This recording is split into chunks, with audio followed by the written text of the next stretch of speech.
Pak Roji adalah seorang laki-laki gigih dan pekerja keras. Dengan kegigihan dan kerja kerasnya ia berhasil menjalani usaha sate mercon yang disukai oleh para warga sekitar. Roji, saya nggak bohong deh, satenya ini benar-benar bikin lagi yang pedasnya level 6 kemarin. Saya mau tambah 1 porsi lagi ya, biar makin panas, makin meledak rasanya di lidah saya. Siap, Panton. Aku pastikan sate merconnya masih panas, dagingnya segar dan bumbu kacangnya tetap juara. Bikin lidahmu sampai meledak-ledak. Tapi nagih banget, asal jangan kebanyakan ya, takut lambungnya protes. Subhanallah Pak Roji, saya betul-betul tidak menyangka satenya enak banget sampai-sampai bisa mengalahkan rasa sate di kota besar sekalipun. Ini benar-benar rezeki nomplok buat kita yang doyan pedas dan pengen makan enak di kampung. Alhamdulillah ya Bu, semua ini rahmat dan rezeki dari Allah. Tapi jangan lupa ya, rahasia ada di bumbu kacang racikan saya sendiri. Dan tentu aja daging kambing pilihan yang selalu saya jaga kualitasnya. Karena tanpa itu sate mercon tak akan bisa sehebat ini.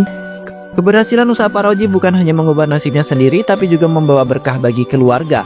Rumah yang dulu sederhana kini tampak lebih layak, bahkan motor baru sudah menambah kemudahan hidup mereka.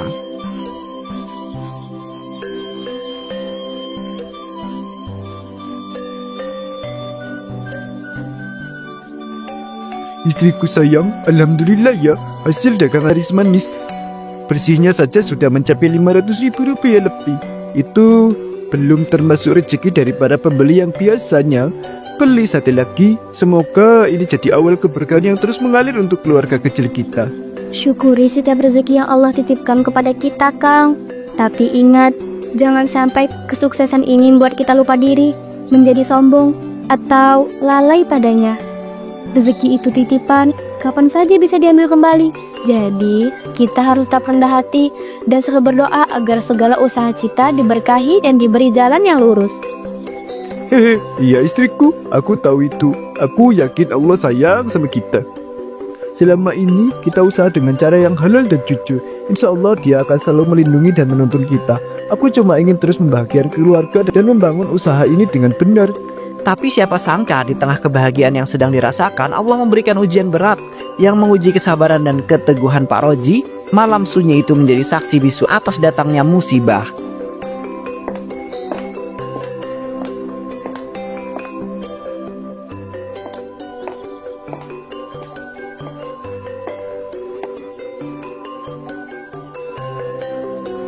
Ya Allah, aku nggak sanggup. Semua uang hasil jeripaya aku selama ini. Laptop yang aku pakai untuk belajar resep dan mengatur usaha, HP anakku yang aku beli buat bantu belajar online, semuanya raib, hilang dalam sekejap. Bagaimana aku bisa mulai lagi, Pak Polisi? Kang, kita nggak boleh putus asa. Mungkin ini ujian dari Allah untuk kita. Kita harus tambah dan mulai dari nol lagi. Walaupun berat, tapi kita harus kuat demi masa depan anak-anak kita. Kami akan berusaha mencari pelaku secepat mungkin, Pak Roji. Tapi dari tanda-tanda yang kami lihat, ini bukan pencuri yang biasa. Sepertinya sudah direncanakan dengan matang. Dan pelaku tahu betul kapan waktu yang tepat untuk bereaksi. Setelah kehilangan semua yang telah ia kumpulkan dengan susah payah, Pak Roji tidak mau menyerah. Begitu saja, ia masih punya tekad membara untuk bangkit kembali untuk kembali berdagang sate mercon yang dicintainya. Tapi di luar dugaannya, ujian itu belum selesai. Harga kambing menjelang Idul Adha meroket tak terkira, menggoyahkan harapan sekaligus membayangi masa depannya. Semoga harga kambing kali ini nggak terlalu melonjak gila-gilaan. Semoga masih ada yang terjangkau, biar aku itu bisa beli dan mulai usaha lagi.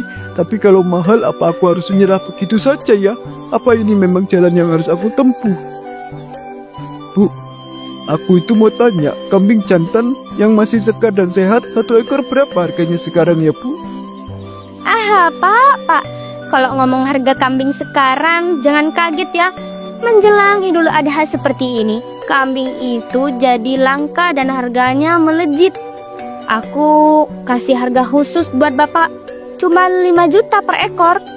5 juta Bu, astagfirullahaladzim. Dulu saya beli kambing cuma 3 juta. Kenapa? Gimana sih bisa naik segitu banyaknya? Saya benar-benar nggak sanggup kalau harganya segitu. Ya Pak, zaman sudah berubah. Waktu dulu beda. Sekarang permintaan luar bisa tinggi. Kambing mah langka. Kalau mau murah ya jangan beli di pasar. Coba cari sendiri ke kandang peternak. Tapi siap-siap aja kalau mereka nggak mau jual murah. Kalau begini terus, bagaimana aku itu bisa memulai lagi? Mau jual sate nggak ada kambing, mau utang nggak punya jaminan. Terus sekarang harus bagaimana dong? Harus pinjam ke siapa agar usahaku ini kembali jalan? Pak Roji memutuskan pulang untuk menenangkan pikiran sejenak. Namun di tengah jalan tiba-tiba disapa oleh Pak Abdul, seorang peternak sukses yang juga terkenal di kampung itu. Halo Pak Roji, kok mukanya kayak orang kehabisan tenaga gitu? Baru dari pasar ya, cerita dong gimana kondisi harga kambing sekarang.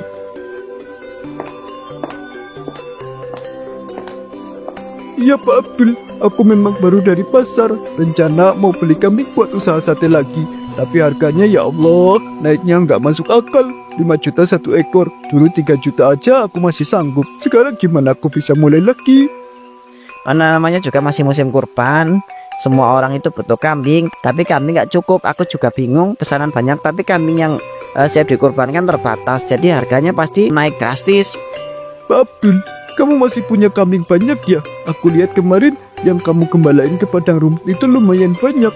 Mungkin ada yang bisa aku beli kalau kamu itu mau jual. Alhamdulillah, 2 tahun ini aku jaga dan rawat ternakku dengan baik. Sekarang total ada 28 ekor kambing yang siap untuk kurban. Tinggal belasan aja yang masih kecil-kecil, belum layak jual. Kalau gitu, aku mau mikirin dulu dah. Pak Abdul, terima kasih sudah kasih penjelasan ya. Semangat. Ya hati-hati di jalan pulang. Pak Roji, kalau butuh apa-apa jangan ragu-ragu tanya aku ya. Kambing segar itu harus aku ambil. Kalau hilang 1 ekor, Pak Abdul mungkin nggak sadar. Aku bisa mulai lagi. Memang harus cari jalan pintas. Dan disinilah titik gelap itu mulai muncul saat hati yang putus asa mulai tergoda oleh bisikan setan dan janji yang mudah, mengorbankan kejujuran demi sesuap nasi yang mungkin jadi bumerang dalam hidupnya. Dalam keadaan yang terdesak, Pak Roji mengambil langkah yang kelam dan penuh resiko. Ia memilih jalan yang gelap dengan mencuri kambing milik Pak Abdul, tetangganya yang masih selama ini dikenal sebagai sosok baik dan juga dermawan. Namun tindakan itu membuka pintu azab yang tak terelakkan. Aku nggak punya pilihan lain. Kalau nggak sekarang, bagaimana aku itu bisa memulai usaha lagi? Semoga Pak Abdul nggak sadar kalau ada kambing yang hilang. Pak Roji membuka pagar kandang pelan-pelan, mengendap-endap sambil berusaha tidak mengeluarkan suara. Ini yang terbaik. Dagingnya pasti laku keras. Aku harus cepat. Jangan sampai ketahuan. Shh, jangan bikin ribut nak.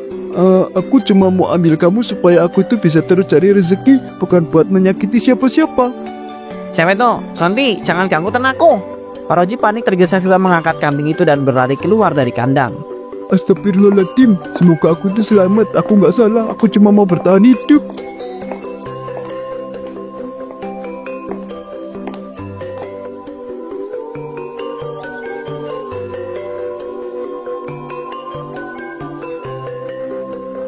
Kang, itu apa? Kok kamu panik banget? Katanya mau mulai usaha lagi. Kenapa bawa kambing pakai cara kayak gitu? Maaf istriku, aku itu nggak punya pilihan lain. Aku terpaksa ambil kambingnya Pak Abdul. Aku janji ini demi kita dan anak-anak. Aku akan segera mengembalikan kalau sudah mampu. Kang, aku nggak tahu harus bilang apa. Aku takut kita malah jatuh lebih dalam ke jurang dosa dan azab. Aku cuma bisa berdoa. Semoga Allah memberikan jalan keluar yang lebih baik untuk kita. Aku harus menanggung semua ini. Apa yang sudah aku lakukan, aku cuma ingin hidup lebih baik, tapi malah terjerumus di dalam sebuah dosa yang dalam. Semoga Allah mengampuni aku dan memberi kesempatan yang kedua ya. Amin.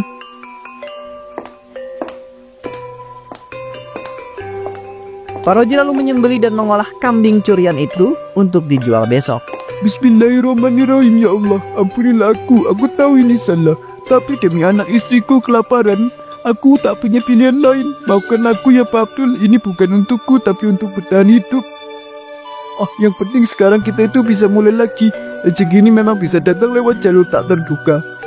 Yang penting kita itu masak dengan hati, jualannya juga dengan kejujuran. Soal asalnya, biar aku yang pikirkan, kamu jangan khawatir. Besokan harinya di warung Pak Roji. Wah aja serius deh, satenya makin empuk, dalasnya makin enak. Apa rahasianya nih? Kambingnya beda banget, kayak kualitas premium. Iya, bumbunya juga nendang banget. Terasa banget pedas dan gurihnya. Gila, kayak naik kelas nih warung kamu, Pak. Alhamdulillah ya. Yang penting bikin lidah bahagia dan juga perut kenyang. Semoga ini jadi awal baru buat kami. Terima kasih semua yang sudah setia mendukung. Semoga rezeki kita itu barokah.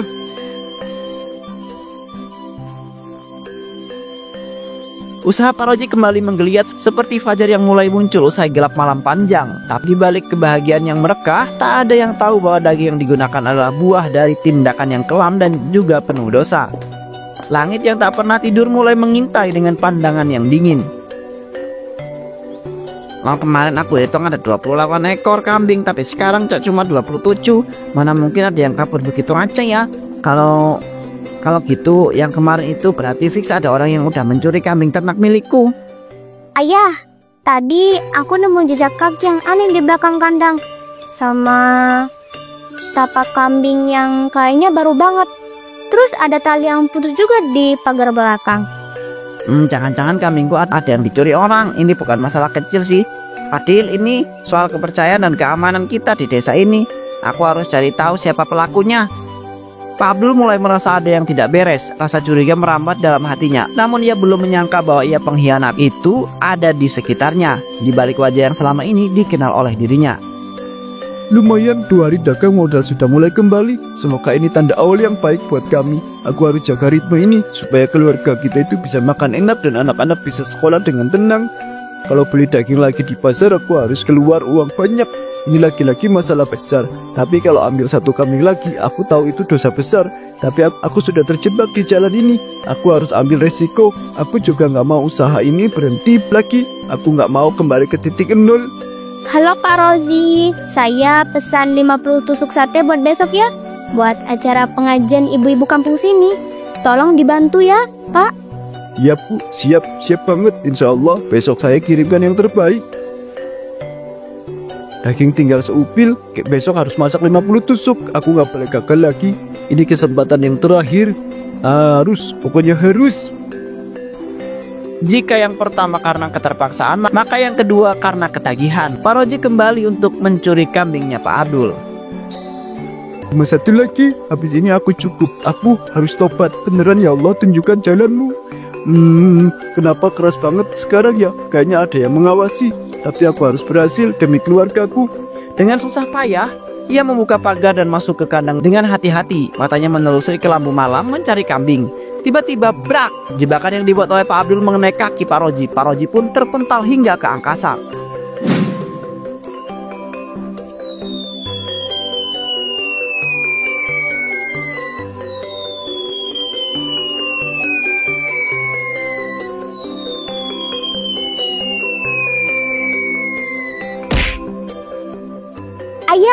Ayah, jebakan lontar kita berhasil.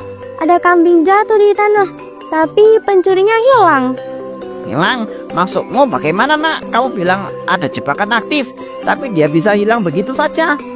Jebakannya aktif, talinya melilit kakinya. Terus yang aneh, cuma ada karung yang tertinggal.